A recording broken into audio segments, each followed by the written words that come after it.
বিকেল ৪টার মধ্যে দাবি মেনে না নেয়ায় মার্চ টু সচিবালয় শুরু করেছেন আন্দোলনরত এমপিওভুক্ত শিক্ষকরা। সেখানে আছেন আমাদের সহকর্মী আরাফাত সিদ্দিকী। আরো বিস্তারিত আমরা জানবো, সরাসরি যুক্ত হচ্ছে তার সাথে। আরাফাত, বিকেল ৪টার মধ্যে যেহেতু দাবি মানা হয়নি, সে কারণে তারা মার্চ টু সচিবালয় করেছেন এমপিওভুক্ত শিক্ষকরা। এখন তারা ঠিক এই মুহূর্তে কোথায় আছেন, পরিস্থিতি কেমন দেখছেন, বিস্তারিত জানাবেন।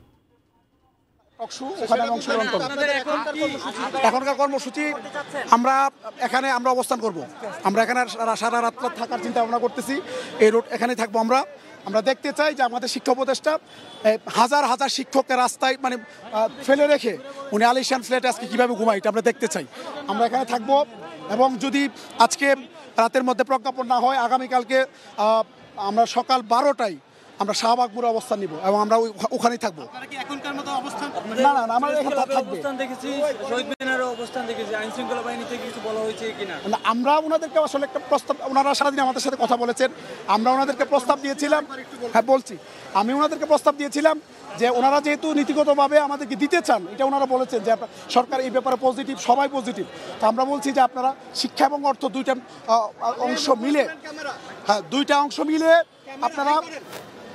অংশ মিলে আপনারা একটা ব্রিফ করেন, সাংবাদিকদের নিয়ে ব্রিফ করে বলে দেন যে আমরা এগুলো মেনে নিয়েছি, আপনাদের প্রজ্ঞাপন আমরা 5 দিন পরে দিব বা 3 দিন পরে দিব।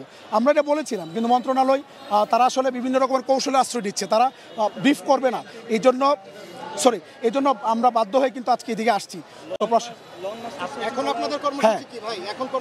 এখন আমরা এখানে থাকবো।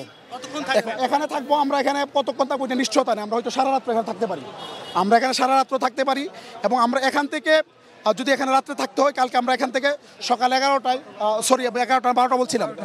আমরা 12টায় শাহবাগপুরে অবস্থান নিব। বিভিন্ন রাজনৈতিক দলের সাথে কর্মসূচি আরো কঠোর করবে।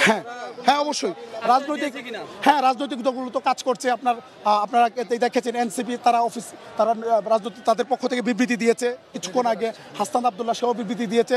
জামাতের নেতৃবৃন্দ এসেছিলেন, নায়েবে আমির উনি এসে বক্তব্য দিয়েছেন।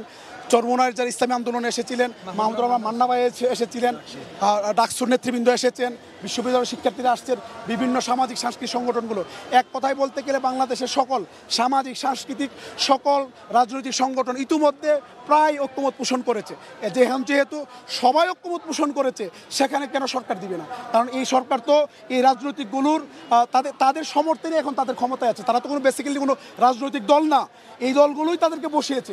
সবাই যেহেতু আপনারা বলছিলেন যে আপনারা সিয়াম, আপনি শুনছিলেন যে আসলে কথা বলছিলেন আমাদের সঙ্গে, গণমাধ্যম কর্মীদের সঙ্গে। এই যে এমপিওভুক্ত শিক্ষকদের যে সংগঠন বা শিক্ষকদের যে ঐক্য পরিষদ, সেই ঐক্য পরিষদের মহাসচিব দেলোয়ার হোসেন আজিজি, তিনি যেটি জানিয়েছেন যে তিনি আগেই শহীদ মিনারে তারা আগেই বক্তব্য দিয়ে এসেছিলেন যে তারা পুলিশ যদি বাধা দেয় তাদের সচিবালয় অভিমুখে যে লং মার্চ বা মার্চ কর্মসূচি, সেইটি তারা পুলিশের বাধা যেখানে দিবে সেখানেই তারা অবস্থান করবেন।